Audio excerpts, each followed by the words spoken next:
மோசூரில் railway சுரங்கப்பாதை 6 மாதத்திற்குள் அமைத்து தராவிடில் உயிரை துச்சமென மதித்து ரயில் மறியல். எம்எல்ஏ சு ரவி ஆவேச பேச்சு. அரக்கோணம் அடுத்த மோசூரில் இன்னும் 6 மாதத்திற்குள் ரயில்வே சுரங்கப்பாதை அமைத்து தராவிடில் அதிமுகவினர் உயிரை துச்சமென மதித்து ரயில் மறியல் போராட்டத்தில் ஈடுபடுவார்கள் என்று எம்எல்ஏ தெரிவித்தார். ராணிப்பேட்டை கிழக்கு மாவட்ட அதிமுக சார்பில் அரக்கோணம் அடுத்த மோசூரில் ரயில்வே சுரங்கப்பாதை அல்லது மேம்பாலம் அமைத்து தர வலியுறுத்தி ஆர்ப்பாட்டம் நேற்று நடைபெற்றது.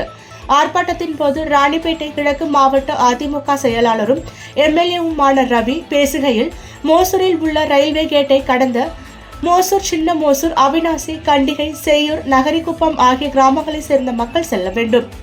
இங்கு ரயில்வே கேட் மூடப்படும் போது 2 மணி நேரம் கூட காத்திருக்க வேண்டிய நிலை உள்ளது.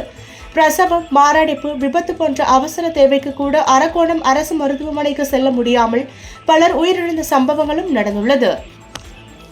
மோசூரில் ரயில்வே சுரங்கப்பாதை 6 மாதத்திற்குள் அமைத்து தராவிடில் உயிரை துச்சமென மதித்து ரயில் மறியலில் ஈடுபட போவதாக எச்சரிக்கை விடுத்தனர். இந்நிகழ்ச்சியில் அதிமுகவினர் மற்றும் கிராம பொதுமக்கள் என பலரும் கலந்து கொண்டனர்.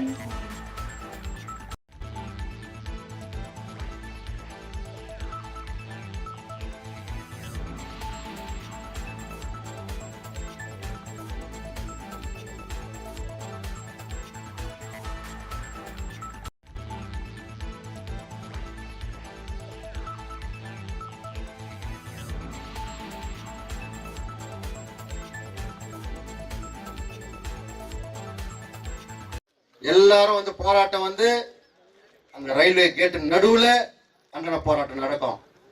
இன்னைக்கு ஆயிரக்கணக்கான சகோதரிகள் வந்திருக்கிறாங்க. தன்னுடைய வேலைகளை எல்லாம் விட்டு தன்னுடைய குடும்பத்தை எல்லாம் விட்டு இன்றைக்கு போராட்டத்திற்கு இங்க வந்திருக்கிறார்கள். சொல்லிட்டாங்க. சொன்ன உடனே சரி சுரங்கப்பாதையாவது நீங்க அமைச்சு கொடுங்கன்னா சுரங்கப்பாதை முழுக்க ரயில்வே தான் அமைச்சு தரணும். மேம்பாலம் கண்டிக்கின்றோம் கண்டிக்கின்றோம் கண்டிக்கின்றோம். வழங்கிடு வழங்கிடு வழங்கிடு வழங்கிடு வழங்கி திமுக அரசின் மாவட்ட நிர்வாகத்தை கண்டிக்கின்றோம் கண்டிக்கின்றோம் கண்டிக்கின்றோம் கண்டிக்கின்றோம்.